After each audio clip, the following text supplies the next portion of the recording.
de la rédaction, soyez les bienvenus si vous nous rejoignez à la une de cette édition. L'armée congolaise dément une attaque sur la ville de Goma dans la nuit du vendredi 11 au samedi 12 avril et accuse le M23 AFC de désinformation. Vous entendrez le porte-parole des FARDC dans ce journal. Les fausses rumeurs et désinformations dans les territoires des Mahagi, une radio communautaire vient en appui aux efforts de paix déjà consentis par l'administration militaire. Nous serons en Ituri dans ce journal. Voilà tout pour les titres encore une fois. Ravi de vous retrouver pour cette édition de la mi-journée en direct sur la télévision nationale congolaise.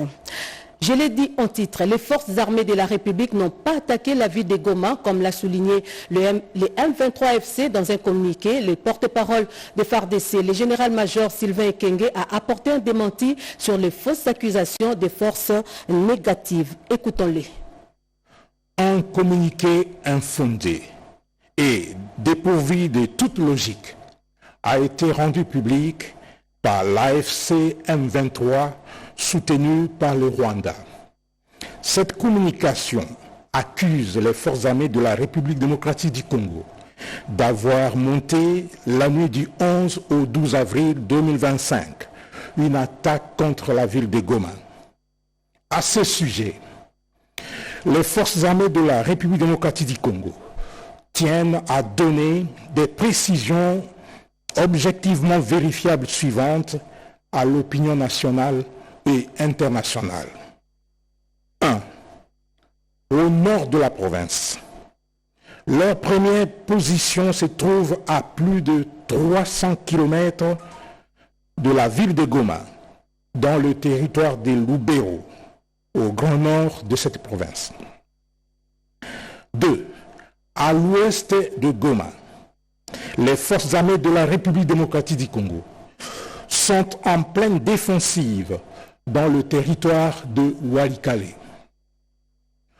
Au sud de Goma, les premières positions des FARDC sont à des centaines de kilomètres de la ville de Bukavu, dans les territoires de Mwenga, Uvira, Fizi et Chabunda.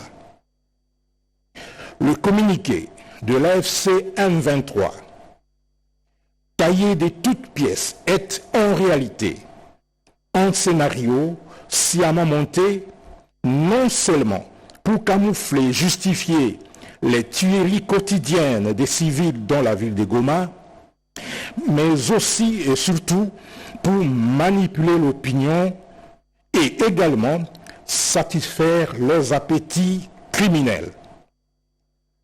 C'est une manœuvre dilatoire concoctée pour tenter de faire capoter toutes les initiatives de paix en cours. Les forces armées de la République démocratique du Congo, tout en demeurant vigilantes et respectueuses des droits de la guerre, restent attachées aux engagements souscrits par la haute hiérarchie pour le retour d'une paix définitive dans l'Est de la République démocratique du Congo et dans la sous-région. En nouvelle élection au Gabon, Brice Oligui Nguema, le chef de la transition gabonaise, a remporté l'élection présidentielle dès les premiers tours avec 90,35% de voix hier dimanche 13 avril. Selon le ministère de l'Intérieur, le taux de participation à ces scrutins était de 87,21%. Brice Clotaire Oligui Nguema a écrasé ainsi ses 7 adversaires, dont le challenger Alain-Claude Billy Binzé est arrivé en deuxième position avec un score de 3% et les 6 autres candidats ont dépassé chacun le 1%. L'actuel chef de l'État va désormais diriger les Gabon pendant les 7 prochaines années après avoir conduit la transition durant 20 mois. Nous y reviendrons avec force de détail dans nos prochaines éditions. Poursuivons ce journal dans un élan patriotique. Les confessions religieuses ont apporté leur soutien au FARDC avec une enveloppe de 72 000 $ américains et 100 millions de francs congolais et autres biens en nature. Le ministre d'État, ministre de la Justice, Constant Moutamba, a remis ses dons au vice-premier ministre, ministre de la Défense, nous dit Iverson Kabouaba.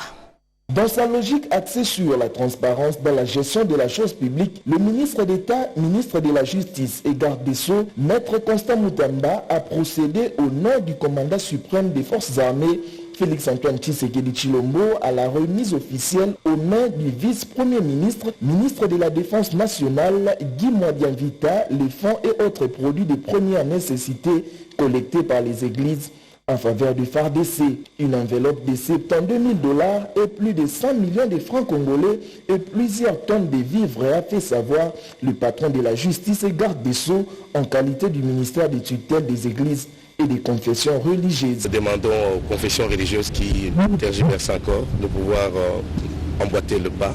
Il s'agit de notre pays, il s'agit des efforts que chacun de nous devra fournir pour rencontrer la préoccupation du chef de l'État et du VPM de la Défense lui-même qui a cette lourde charge au front. Après la réception de ces offrandes, le vice-premier ministre, ministre de la Défense nationale, a remercié les représentants des églises pour ces gestes de solidarité au soutien aux FARDC et aux Azalendo. Je vous remercie très sincèrement pour ce geste qui va aller directement à nos forces armées, à nos vaillants volontaires pour la défense de la patrie, communément appelés les Wazalendo.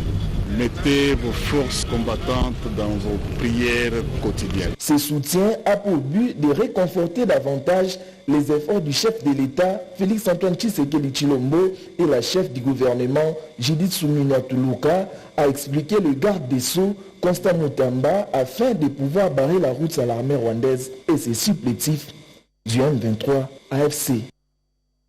Front patriotique encore, des nouvelles recrues viennent de quitter la ville d'Issiro pour Kinshasa en vue d'une formation militaire. Elles ont embarqué hier dans l'après-midi en présence du gouverneur du Haut-Ouélé, Jean Bakomito, nous dit Nathalie Mboula. La patrie ou la mort, dimanche 13 avril 2025, une forte ambiance à l'aéroport national d'Issiro-Matari, où 3 vols réguliers affrétés par le ministère de la Défense rivalisent d'ardeur dans l'évacuation de plusieurs centaines de nouvelles recrues vers les différents centres de formation des forces armées de la République démocratique du Congo. Ces jeunes garçons et filles venus de tous les territoires sont hyper motivés pour la défense de l'intégrité territoriale de notre pays après leur formation.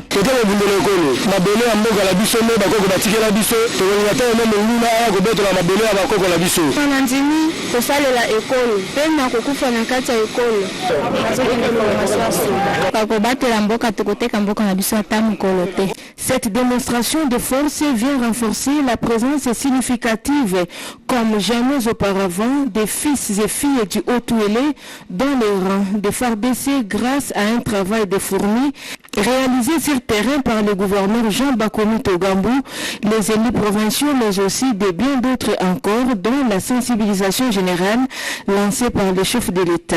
Le ministre provincial Afonda Fondianda Sumbu, faisant l'intérim du gouverneur en mission, s'en félicite et rassure que d'autres vagues suivront. Nous avons des jeunes patriotes qui ont décidé volontairement d'aller combattre pour la patrie. La porte est encore ouverte parce que le gouverneur de province, son excellence M.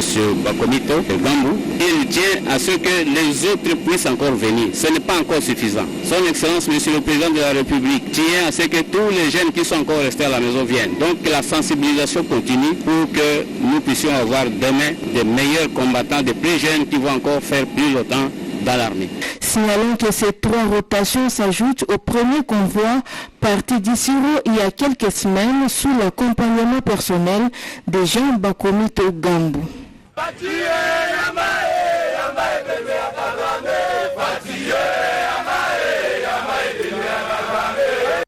Rendons-nous à Béni, dans le Nord Kivu, pour parler du lancement de 2 projets relatifs au relèvement communautaire des ex-combattants dans cette partie du pays. Projet lancé par les coordonnateurs du PDDRCS. Des précisions de notre envoyé spécial, Peggy Mukunda.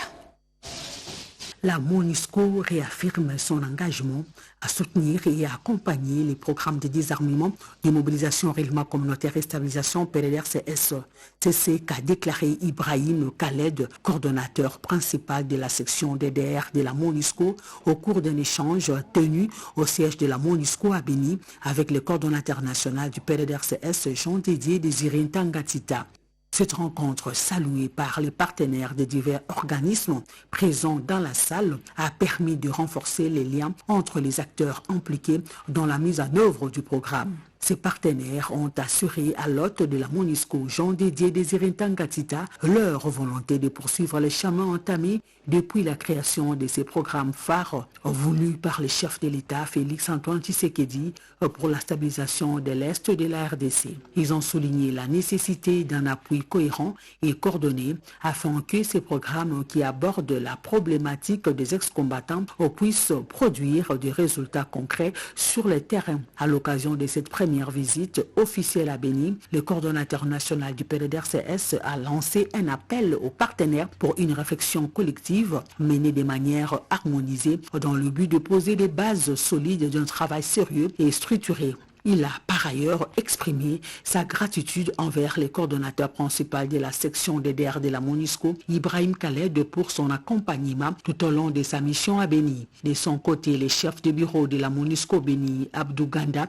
a salué la présence d'un coordonnateur national expert en DDR doté de plusieurs qualités, estimant que cela représente une véritable grâce pour la RDC. Les conditions sont donc réunies pour soutenir efficacement ces programmes, a-t-il déclaré dans son intervention. Cette rencontre a également été l'occasion d'évoquer plusieurs questions liées à l'opérationnalisation du PDDR-CS dans cette partie du pays. Et dans les Lualaba, les jeunes de la commune de Dilala ont été sensibilisés sur l'éveil patriotique par les forces armées de la République. C'était en présence de la bourgmestre de cette municipalité, Françoise Magouéji, et du maire de Kolwezi. Images et commentaires. La campagne de sensibilisation sur l'éveil patriotique à Kolwezi, chef-lieu de la province du Lualaba, poursuit son cours normal grâce au service d'éducation civique, patriotique et d'action sociale, SECAS en sigle, sous l'impulsion des autorités territoriales décentralisées. Après les cadres des bases de tous les quartiers de Kolwezi, le colonel Maji Tayav était ce vendredi 11 avril dans la salle de la bibliothèque CLEC devant les motocyclistes pour une sensibilisation générale. Le message du directeur régional du SECAS était bien clair. Bannissons les tribalismes, tous ensemble pour un Congo uni et plus fort devant l'ennemi. La patronne de l'exécutif communal de Dilala a invité ses pères des familles œuvrant dans les domaines de transport à moto dans sa juridiction à se procurer le plus vite possible la taxe numérotation afin d'exercer leur profession en toute liberté. Françoise Magouéji les a par ailleurs rappelé chacun la responsabilité qu'il attend tant sur la route que dans la vie privée afin de contribuer tant soit peu à la restauration de la paix sur tout l'ensemble du chef-lieu de la province du Lualaba. Un message accueilli avec un sentiment patriotique par les motocyclistes présents dans la salle et promet à leur tour de véhiculer les mêmes messages à leurs camarades. Devant cette catégorie de ses administrés, Françoise Magouéji réitère sa ferme volonté et ses oreilles restent constamment ouvertes à écouter les desiderata de ses paisibles citoyens lualabais. Comme annoncé dans le sommaire, lutte contre la désinformation en territoire des Mahagui, le député provincial Pierre Nonga vient de mettre à la disposition de la population une radio communautaire en appui aux efforts de paix déjà consentis par l'administration militaire de l'Ituri. Junior Selemani nous en dit un peu plus. Le monde médiatique de l'Ituri s'est enrichi d'un nouveau-né. Il s'agit de la radio communautaire Moakara FM d'Engoti en territoire de Mahagui. Elle vient ainsi contribuer aux efforts de paix amorcés par l'administration militaire de l'Ituri sous le commandement du lieutenant-général Luboyanka Shomadjouni dans la sensibilisation à l'éducation pour la citoyenneté et le bon vivre. C'est une initiative du député provincial Pierre Ouonga. La cérémonie de la remise officielle à la communauté a été présidée par l'administrateur militaire du territoire de Mahagi, le colonel Jacques Dussanoa, qui a loué ces gestes de cet élit de Mahagi qui rentre dans le cadre de la lutte contre la désinformation dans une zone en voie de pacification. L'honorable Pierre Wonga décrit le sens de son projet. Je remets aujourd'hui la radio communautaire Mont Akara à toute la communauté, à toute la population. Cette radio vous appartient. Elle est le fruit de vos efforts collectifs et de votre détermination à faire de Mahagi un territoire prospère et uni. Je suis convaincu que cet outil sera une source de grands bénéfices pour toute notre communauté. Elle est désormais dirigée par une équipe forte. Nos sentiments de gratitude. Son Excellence, Monsieur le Président de la République du Congo, Félix Antoine Tshisekedi Tshilombo, pour son attachement et amour patriotique à la population congolaise. Je tiens également à exprimer notre reconnaissance à l'administrateur militaire du territoire de Mahagi pour l'appui constant que vous avez apporté à ces projets. Notons que la radio communautaire Mo Akara s'ajoute au front médiatique à une centaine d'autres implantés sur l'ensemble de l'Ituri. Autre chose, comment développer un pays et accompagner le gouvernement à réaliser ses projets de développement durable? Ces sujets étaient au cœur de la conférence des réseaux des organisations des jeunes africains, des leaders des Nations Unies. Chimel Dondo, commentaire. Le réseau des organisations de jeunes Afrique, leader des Nations Unies, en sigle Rajalou, a une mission d'accompagner le gouvernement via la jeunesse qui est à la source de développement et prendre en charge le rôle à donner un prix-value à notre pays, selon la vision du chef de l'État, Félix-Antoine Tshisekedi Tshilombo. Nous visons d'abord à accompagner les jeunes pour l'atteinte des objectifs durables de développement et les objectifs de millénaire, ce qui implique que nous devons soutenir à travers la jeunesse, à accompagner les gouvernements à réaliser ces objectifs et surtout les atteindre et permettre à ce que, comme nous avons comme base la jeunesse, amener cette dernière aux jours à venir et prendre les responsabilités à bien gérer et faire la continuité de la gestion durable pour le développement de notre pays. Puisque pour bien le faire, il faut avoir une notion de patriotisme. Les Rojali invitent tous les jeunes. Il peut rejoindre à eux pour un accompagnement au niveau des ONG dans les objectifs de développement durable. Le Rajalou veut une jeunesse disposée pour attaquer cette bataille de développement en RDC. Pendant ce temps, les travaux de l'atelier sur la mise en commun des améliorations du projet du rapport de l'EMAP et Diamant exercice 2021-2022 se sont achevés à Chikapo-Kassai, travaux organisés par ITIE RDC. Franklin Claire Kalumbo pour plus de détails. Cette activité du ministère des Finances, appuyée par COREF et encore sur le financement de la Banque mondiale, vise la transparence dans les industries extractives pour que les ressources du diamant, or, pétrole, gazier et de la forêt puissent profiter directement à la population à travers une gestion transparente. Franck Nzila, responsable technique de l'ITIE RDC, rassure les participants. Soyez rassurés, mesdames et messieurs, que tout ce que vous avez recommandé ici, nous les avons très bien notés, nous avons les coulés sous forme d'activité. Soyez rassurés que toutes les améliorations pertinentes que vous avez avancées seront comprises dans les rapports que nous allons publier et vous allez les remarquer quand nous allons disséminer ces rapports puisque puisqu'il vous sera encore partagé de nouveau. De leur côté, les participants n'ont eu que le mot juste pour remercier ITRDC pour ces initiatives beaucoup plus salvatrices pour le développement et l'émergence de la province du Kasaï. Nous sommes très heureux de recevoir à ce jour cette équipe de l'ITIE dans le cadre des rapports annuels 2021-2022 et nous voulons que ces assises puissent marcher de pair avec ce qui est la philosophie de nos autorités tout en mettant une transparence dans notre industrie, l'industrie du secteur minier et l'exploitation minière artisanale et à petite échelle. Bowenga Efongue, coordonnateur provincial du projet d'amélioration, de recouvrement des recettes et des dépenses, encore à remercier toutes les parties prenantes pour leur participation active à cet atelier.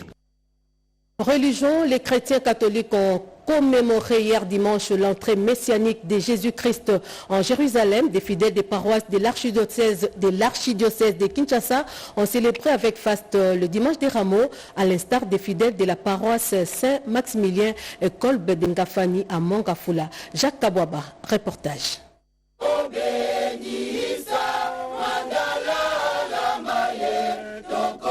Toutes les années, on célèbre le dimanche des Rameaux, l'entrée messianique du Seigneur Jésus à Jérusalem, la ville 3 fois sainte. À travers les paroisses de l'archidiocèse de Kinshasa, les fidèles ont célébré cette fête avec faste. Lorsque Jésus-Christ était entré dans la ville du grand roi David, il y avait une foule immense devant lui avec les rameaux en main. À la paroisse Saint-Maximilien Kolbe, le célébrant a, dans son homélie, exhorté les fidèles à l'amour de Dieu. Elohim Père Céleste nous invite à travers Jésus à les regarder autrement. Il suffit de parcourir les acteurs du récit de la Passion pour voir comment chacun ne pensait que pour lui-même. Pourquoi Judas Iscariot a trahi et vendu Jésus? Pour gagner l'argent. Pourquoi Pilate, le gouverneur romain, a commis l'injustice d'avoir laissé condamner Jésus?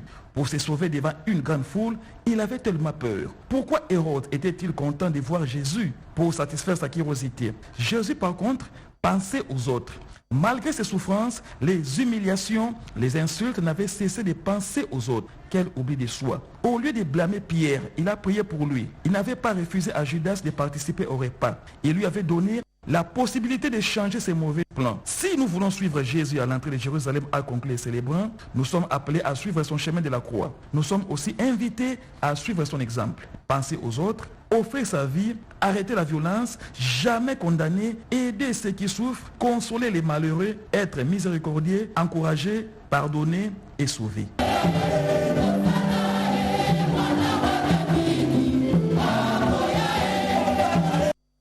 Religion encore. Le président de la conférence épiscopale nationale du Congo, Monseigneur Fulgence Muteba, lui invite les Congolaises et Congolais à préserver la paix pour le développement de la RDC. Il a dit au cours de la célébration du dimanche des Rameaux à Lubumbashi. Tony Moutong, reportage. La paroisse doyenne Saint-Athanase du quartier Bel-Air dans la commune de Kampemba a reçu pour la toute première fois la visite pastorale de Monseigneur Fulgence Muteba Mugalou, archevêque métropolitain de Lubumbashi et président de la conférence épiscopale nationale du Congo, Senko.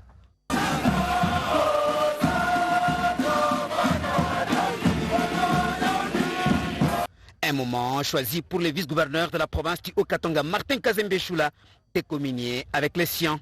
Tout commence par la procession avant d'entrer dans ce temple de Dieu. C'est presque tout le monde qui a des rameaux en main, ce qui rappelle l'entrée triomphale de Jésus à Jérusalem. Les numéros 2 de l'exécutif provincial du Haut-Katanga, Martin Kazembe Choula, et Madame son épouse Cécile Kazembe Moujiti ont participé à toutes les étapes du culte aux côtés du commissaire provincial de la police nationale congolaise, PNC Haut-Katanga, le général Dieudonné Okito Odimba. Monseigneur Fulgence Muteba Mugalou a fait recours à l'évangile des passions du Christ selon Saint Luc chapitre 22, du 14e au 56e verset, pour exhorter tous au vivre ensemble, à la paix, dans la région des Grands Lacs et plus particulièrement en République démocratique du Congo. À cela s'ajoute l'amour qui doit caractériser les Congolaises et Congolais, à l'exemple du Christ qui a sacrifié sa vie pour sauver l'humanité. Nous devons nous souvenir ces jours de ceux qui souffrent, juste pour raison de haine et de mauvaise foi, par manque d'amour.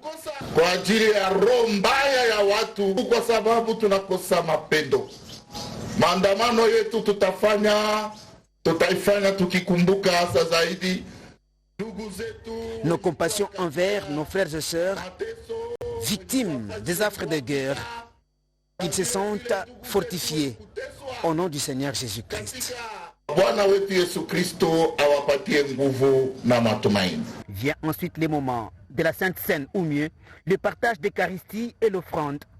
Autre moment vécu par l'autorité provinciale du Haut-Katanga et sa tendre épouse Cécile Kazembe Moujiti, qui n'ont pas hésité un seul instant d'offrir à Dieu des présents en signe de reconnaissance.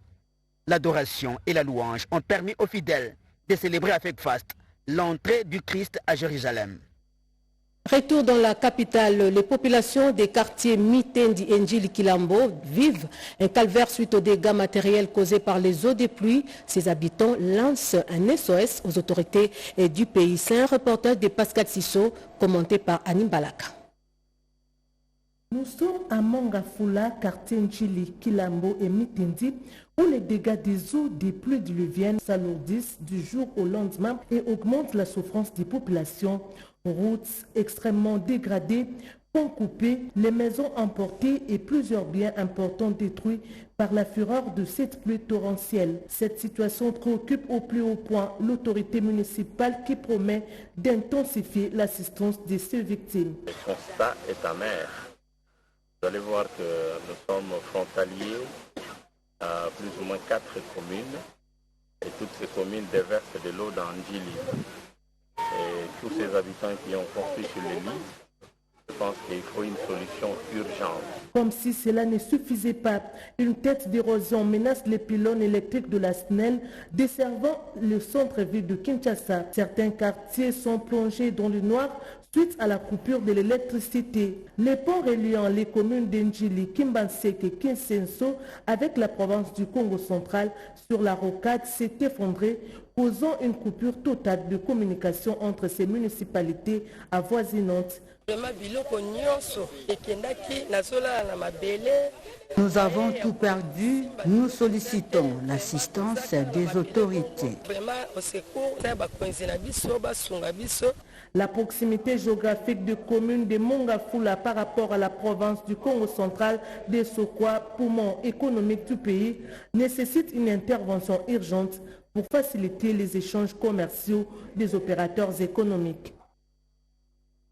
Politique. Après s'être reçu par le conseil spécial du chef de l'État en matière de sécurité lors des consultations politiques, le Front commun pour le Congo, Maître Jeannot Lompempe, appelle la jeunesse à une mobilisation générale derrière le chef de l'État, Félix-Antoine Tshisekedi Tshilombo, pour la défense de l'intégrité territoriale. Regardez. Répondant à la main tendue du président de la République, Félix-Antoine Tshisekedi, le FCC, Jeannot Lompempe, a résolu, après ses échanges avec le conseiller spécial du chef de l'État en matière de sécurité, Désiré Cachemire et Bérande Kolongele, de faire la restitution à la base. Devant plusieurs jeunes venus de tous les coins de la capitale, Maître Jeannot Lompempe appelle la jeunesse à se ranger derrière le président de la République pour bouter l'ennemi hors du territoire national.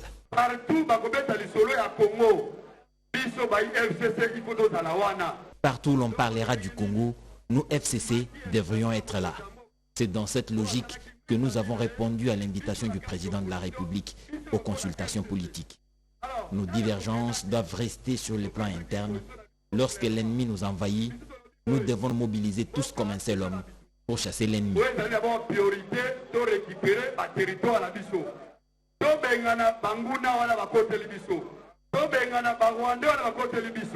Parce que malgré ma problème la carte à Congo, la divergence c'est la mission, il faut dire sur le plan interne. Ce qui est important, c'est le Congo a dit cette personnalité du FCC avant d'inviter son autorité morale Joseph Kabila à revenir au pays par la grande porte. Vous n'avez pas pu parcourir certains journaux parus ce matin dans la capitale, pas de souci.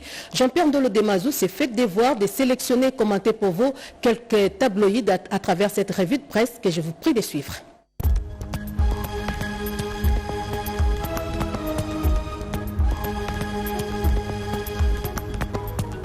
Bienvenue mesdames, messieurs à cette revue de presse du lundi 14 avril 2025. Médiation de l'Union africaine à la crise dans l'Est, Lourenço part Faure Gnassingbé prend le relais, lance Econews. L'Union africaine a officialisé samedi la passation de médiation dans la crise de l'Est de la RDC au président togolais Faure Gnassingbé, succédant ainsi à l'Angolais João Lourenço. Ce dernier a jeté les ponts face à l'enlisement persistant des hostilités malgré des années de pourparlers infructueux. La désignation de M. Gnassingbé, confirmée dimanche par le gouvernement togolais, relance un processus de paix en quête de crédibilité dans une région minée par les conflits et les rivalités géopolitiques. De vives tensions à Massissi, l'explosion à Saké fait 2 morts et 3 blessés, rapporte nouveaumédia.cd. Une violente explosion a secoué le quartier Bikali le dimanche 13 avril dans la cité de Saké. Selon des témoignages locaux, l'explosion a été causée par une bombe. L'origine reste pour l'instant incertaine, ce qui suscite de nombreuses interrogations parmi les habitants. Commerce international, Kinshasa avantagé par les décisions de Trump, affirme le maximum. Le 2 avril 2025, le président américain Donald Trump a annoncé l'imposition de nouveaux tarifs douaniers qualifiés de réciproques sur les importations en provenance de plusieurs pays, dont la République démocratique du Congo. Selon l'administration américaine, le taux de 11% désormais appliqué aux produits congolais reflèterait, comme pour d'autres pays, le niveau des barrières tarifaires que la RDC imposerait aux exportations américaines. C'était un réel plaisir pour nous de vous tenir compagnie à travers cette édition des 13h30 coordonnée par Jacques Kabouaba. Patrick Bapuila et Luison Moulongo l'ont réalisé. La partie technique a été assurée par Gauthier Kiassi, Blondine Mangbaou, Rigen Sindano, Lievin Yoba. En leur nom, je vous dis merci pour votre confiance et fidélité à la télévision nationale congolaise. L'information revient à 19h et ce sera avec Joël Makel à la présentation. Je vous souhaite de passer un bel après-midi en compagnie de nos programmes. Au revoir.